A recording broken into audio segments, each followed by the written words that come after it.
Okay, I wanted to show you another version of making background paper with your off-stamping piece of scrap paper from where you may have stamped your pieces like this, and you didn't want to use the full strength, of any color, and you off-stamp them so the full strength of color is here.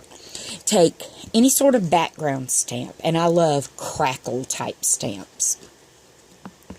Ink it up with, and I'm just using a black ink pad, and just get some ink on there, and then I huffed on it to make sure that the ink was still nice and moist when I go to press it.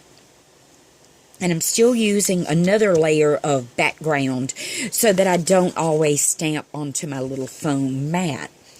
And if you'll use that piece of craft foam when you're stamping, you will find you will get a better image, because as you're pushing down into your surface to apply the design, the foam is actually kind of reversing that process and letting more of the stamp actually take effect.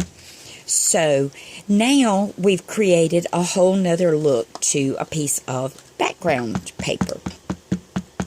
And you can continue this just by lining up, and it doesn't have to be an exact line up. When I say line up, I'm talking about just eyeballing it, laying it down, and stamping again.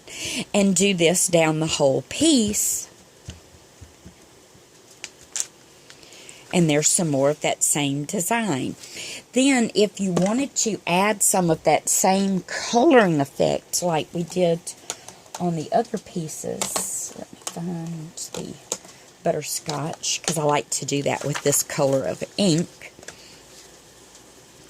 Then you can kind of fill in any of those white spaces that you didn't get, from doing your off-stamping background on. And there you've created a very unique piece of background paper.